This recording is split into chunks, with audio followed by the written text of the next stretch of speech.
one of the oldest rivalries in professional sports, and as intense as any in the CFL. But traditionally, success for one has translated into failure for the other. In the last 2 years, the Argos have won 6 straight against Hamilton and a Grey Cup right in the Tabby's backyard. But in '98, the new-look Ticats are the class of the league, and on a 6-game winning streak. The rivalry continues on the CFL Live tonight.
Feel the hatred in the air, folks. Argos, Ticats. The rivalry continues tonight on CFL Live.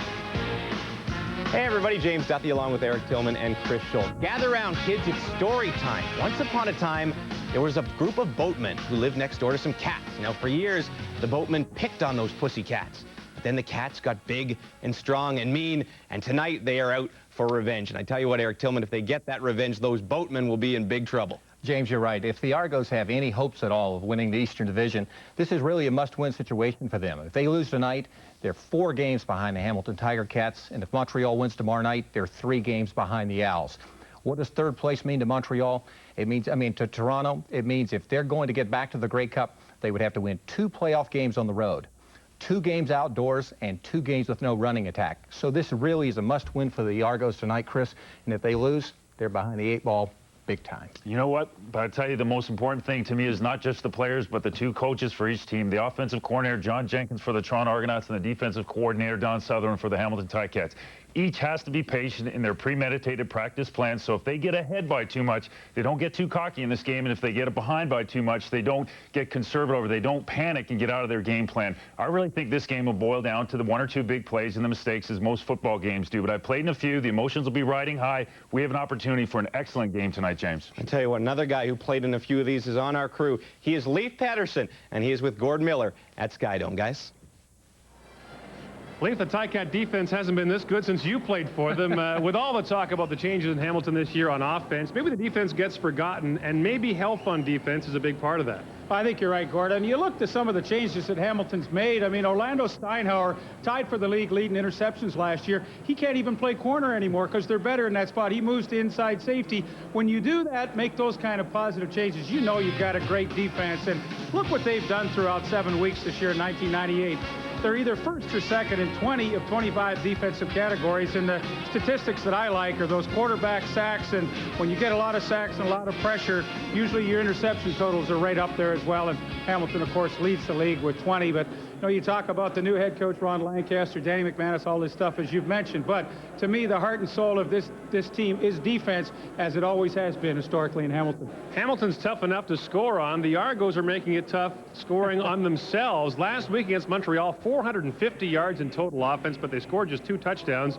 You hate to mention his name, but in Doug Flutie's day, they would have had more than that. Well, they had great production with Doug Flutie, but unfortunately he's not here anymore. But, you know, when you look at this team as opposed to a year ago, the offensive production really isn't as bad as people might think. The only thing that's bad is they're just not scoring a lot of points, as you mentioned. But the one thing that they have to do is to take advantage of their opportunities. Last week, a lot of offense, not a lot of points. 2 weeks ago against Winnipeg, they just didn't score a lot on their opportunities either. Tonight against a great Hamilton defense, Kerwin Bell, when he gets in the red zone, these guys really have to dedicate themselves to not making any mental mistakes as they have in the past, scoring some points and getting the job done if they want to win this one. Well, if you're going to do your last game, you can pick an opponent. Hamilton-Toronto has to be the one. It's a dandy. And we look forward to seeing it, James. All right, thanks very much, guys. There is another game tonight, a rivalry out west. The 5-2 Stampeders taking on the 3-4 Lions. Joe Pow returning to BC as an assistant coach. Now here in Toronto, more than 24 busloads have come up from Hamilton for the game. Oh, Ticats are ready, the fans are ready, we're ready. Kickoff is coming right up.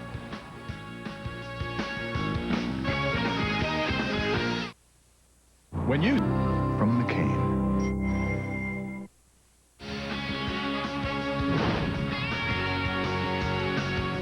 CFL Live on TSN is brought to you by Gatorade. Is it in you? And by the new Speed Stick Ultimate Antiperspirant for tough 24-hour protection.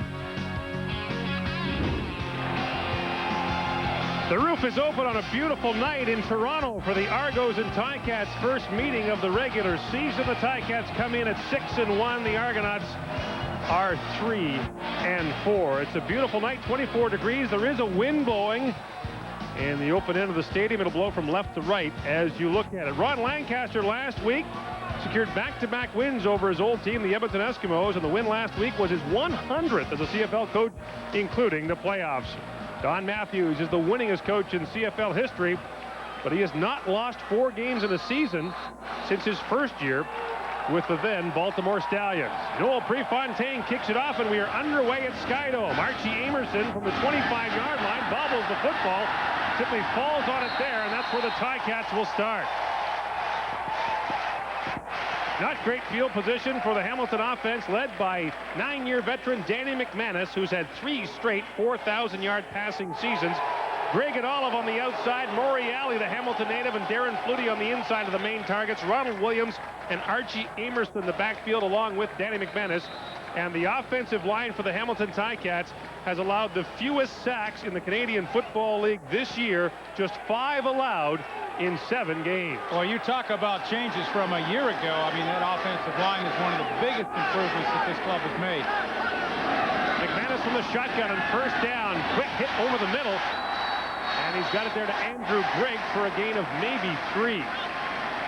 Check that. Bobby Olive with the catch. Mike O'Shea, the tackle. And the defense that Danny McManus will work against. A lot of newcomers up front, but they've had great production from Jermaine Haley and Todrick McIntosh, the newcomers. Demetrius Maxey, a holdover. Mike O'Shea, a great middle linebacker. And, of course, a terrific secondary that the Argonauts put together. I've been so impressed with Clifton Abraham on the corner. We have big shoes to fill in Adrian Smith, but he's done a great job. Game was 5 at 2nd and 5. The ball comes loose, but it's ruled an incomplete pass by referee Jake Ireland. The Ticats will go 2 and out on their opening offensive possession. Well, good pressure on the initial series for the Toronto defense. They're going to need a lot of it. Here comes Todrick McIntosh, number 94 from the top of your screen, and he's going to get it. It's just a quick speed rush right around Dave Hackett. He knocks the arm loose for Danny McManus, so a high-flying offense. The Ticats is stopped with a good defensive effort for the Toronto Argonauts as they begin this game. Paulus Ballison having a great year for Toronto is back to punt. Lester Smith is back there to receive along with the newcomer Steve Smith, number 4. Osbaldiston with the win gets a good kick away to Lester Smith at his 35-yard line. Smith up to the 45, and he is stopped there by Franco Roca, a 46-yard punt and a return of 5. And so the Argonaut offense will go to work with the CFL's #1 rated passer, Kerwin Bell, at the controls. He's joined by Clemens and Dimitrition in the backfield. Daryl Mitchell is the league's leading receiver by a runaway margin. Paul Mazzotti, the Hamilton native, is in his 11th year at the wide receiver position, and the offensive line has had to make some changes, but the key men are Dwayne Morgan and Willie Williams at the tackle. Argos started their 46. Flags are down. Bell, quick throw to Mike Clemens. The pass is over his head and incomplete. And right away, we see the Ticats with 7 defensive backs in the game to combat the Argo passing attack. And Joe Montford, who you see right there, got a great shot on Kerwin Bell as he released that football. Terrific front four for the Ticats. Montford may be the best rush end in the league right now. Calvin Tiggle having a tremendous year. Former Toronto Argonaut at middle linebacker. Without question, the best secondary in the CFL right now. This group has 20 interceptions. The next closest is Calgary with 10. Is that impressive or what? Ticats jump there on the first play. It'll be 1st and 5 Argos from their 51.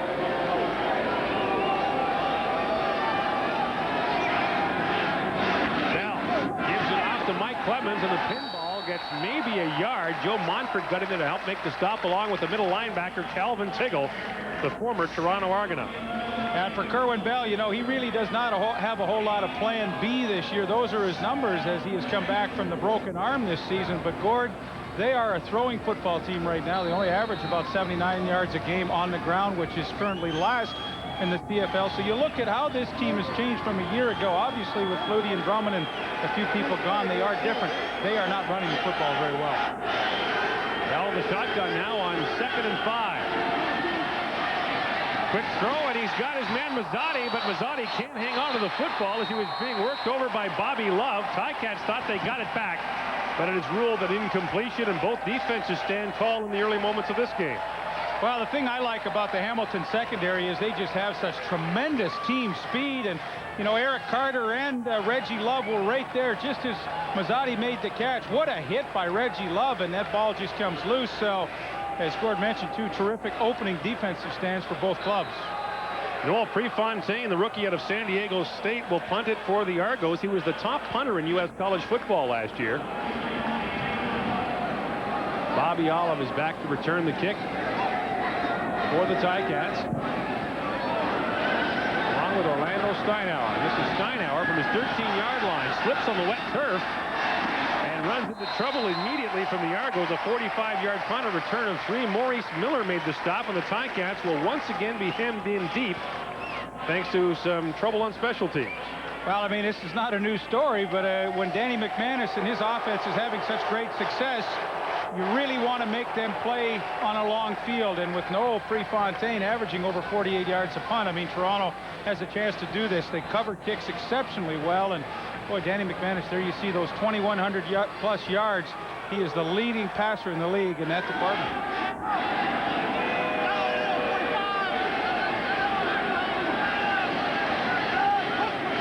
Emerson lined up deep in the backfield, takes the ball on 1st down, and Emerson gets nothing. Demetrius Maxey all over him.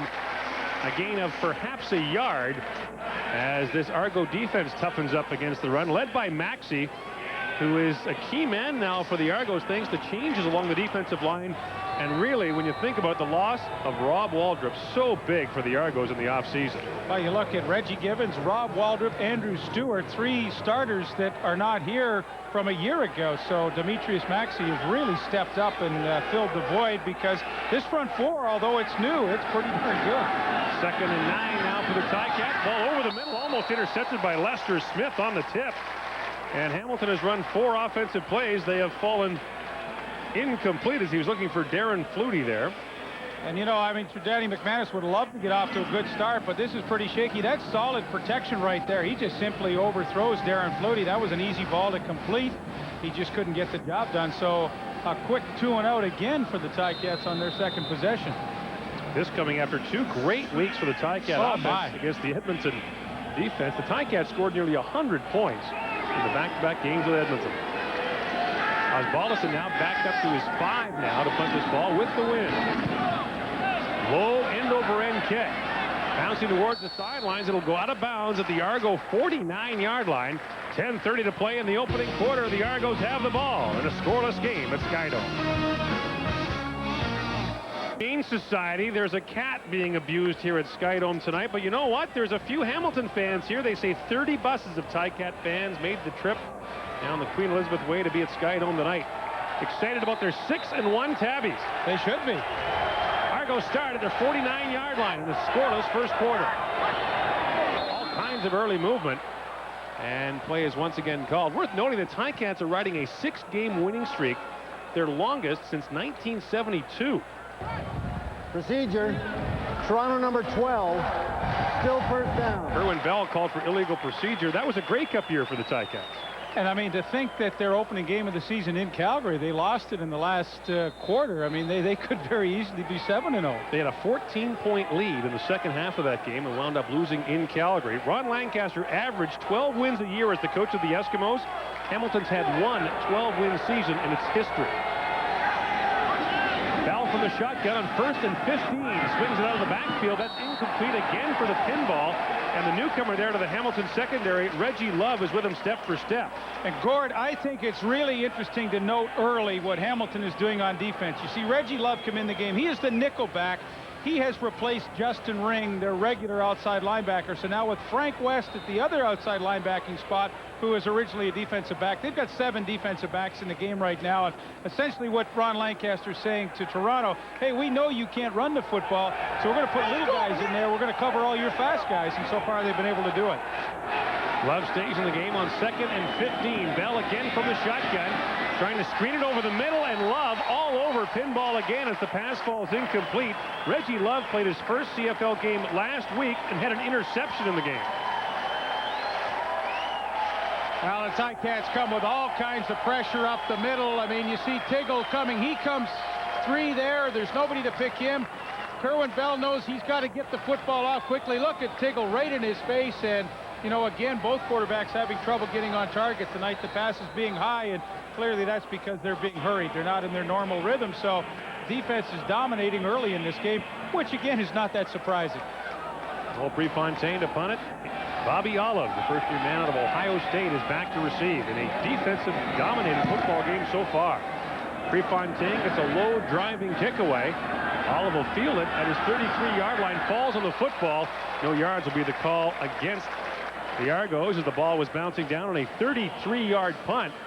But Hamilton gets the ball for the 3rd time in this football game, and the Ticats have yet to cross their own 50-yard line. You know, Gord, you talked about Danny McManus's 9 years in the league, but I think what people really don't realize is that he's only been a true starter for the last 4 years, and everybody's always talked about, well, Danny McManus throws a lot of interceptions, which he has done historically, thrown more than he has touchdowns throughout his career. But you know what? Last year, he threw more touchdowns than interceptions for the first time, and this year, again, he's off to a great start with 10 touchdowns and only 6 interceptions. You know, he's only started for 4 years, and it takes a quarterback a long time, even though he's been in the league for 9. And boy, is his game ever elevated to a high level. On 1st down, McManus in the shotgun, and the pass is incomplete again as he was looking for Bobby Olive again. And he's off to a slow start there. Clifton Abraham was there on the coverage. You know, I said as we looked at the starting lineups for Toronto, Clifton Abraham has really impressed me. He had to replace Donald Smith, an all-star, and in the games that I've seen Toronto play, this guy has been sensational. It's a tough spot to play as a rookie, but I have yet to see him make a mistake. A couple weeks ago against Winnipeg, he just shut everybody down, and tonight he's been I mean, you can't cover any better than he just did. First-year man replacing all-star Adrian Smith on the corner for the Argos. On 2nd down, McManus again under pressure. This time he has it complete to Andrew Gregg, but Gregg will be 2 yards short of a 1st down as he is brought down there by Marcelo Simmons. And Simmons is slow to get up. Antonius Bonner came in to help on the stop as well. Marcelo Simmons, who scored a touchdown last year in the Labor Day meeting against Hamilton, scooping up a fumble. Well, you don't want to talk about last year's meetings between these two teams with any Hamilton players, but a good play by Simmons to come up and not allow Gregg to get those extra few yards for a 1st down. And, you know, it's tackles like that are the little things in games that add up to big things, because that easily could have been a 1st down, but the effort by Simmons keeps them short enough that they're going to have to punt. Paul Osbaldiston, the new improved Paul Osbaldiston. 34 years old. He shed some pounds in the offseason. He says he shed 25. I don't believe him. I want to put him on the Toledo and check that out. TV adds weight, I heard. So actually, look at that. I mean, he is a little thinner. Kick off the side of his foot, bounces down to Smith at the 20-yard line. Smith breaking ahead, gets not much, out to about the 26. A 44-yard punt by Osbaldiston is helped by the bounce. No score between Hamilton and Toronto on the CFL Live on TSN. Toronto Argonauts for lifting the blackout on tonight's game. And a reminder, if you're in the Toronto area, the number to call for tickets to see a Toronto game at Skydome. So we're coast to coast tonight for Hamilton and Toronto. Yeah, it's without question the biggest crowd that the Argonauts have had this season. And they're waiting for some action. As are we.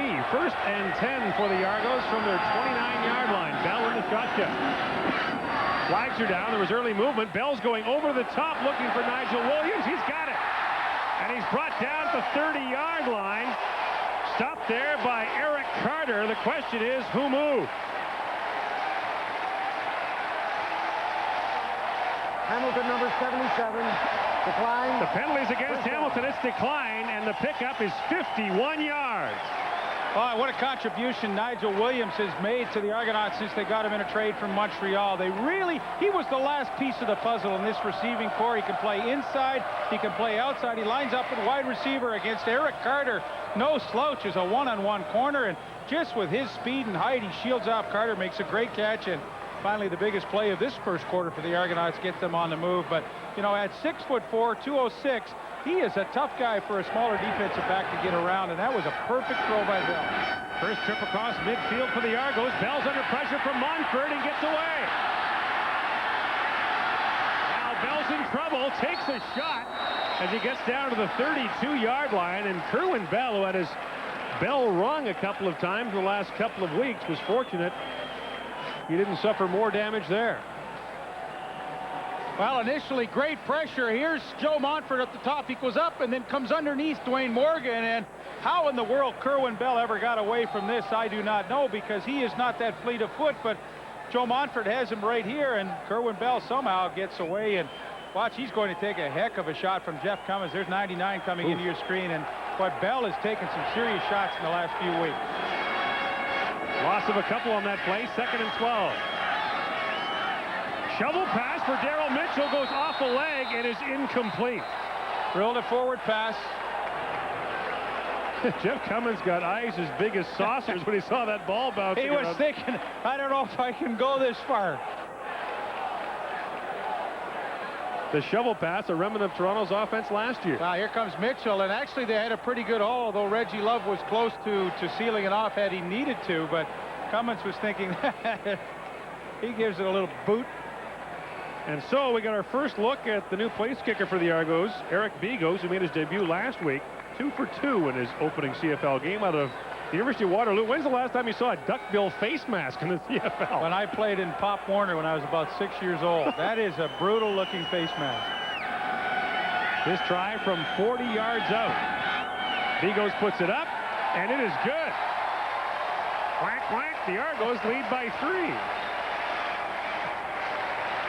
Well, bringing in Begos, of course, was the Argos' solution to the problem they had at the start of the year when Noel Prefontaine was struggling mightily with field goals. He went 1 for 6 in a loss to Edmonton, but Begos so far is perfect as a Toronto Argonaut. You and I saw him in the Churchill Bowl last year with the University of Waterloo, and I mean, he was an all-Canadian, had great credentials, and you know, you have to like how the Argos have done this. They thought Prefontaine would get the job done, but no disrespect to him, he just wasn't, and Begos was available. He brought him in. He looked good in the few-day trials that he had. And you know, I don't think there's any question Noel Prefontaine is still going to be a terrific kicker, but it was a good move. And, hey, as you said, he's 3 for 3. How can you criticize that? I think they gave Begos Zenon Andrusic's old helmet. That is a bad face mask. They dusted that one off from the old Exhibition Stadium days. They're tearing down Exhibition Stadium. In fact, a lot of the work being done this week. Maybe they dusted off that old helmet from the cellar down there. I don't know. Noel Prefontaine will perform the kickoff chores for the Argos. When you have a face mask that low and that bad, is there a rule? I don't know about that you have to wear one, because he might as well not even have one on there. I think you do have to wear something. You have to wear one? You have to make a token attempt to wear something. See, you know all the rules. I have to ask you every once in a while. Prefontaine sends a low driving kick, bouncing to Archie Emerson.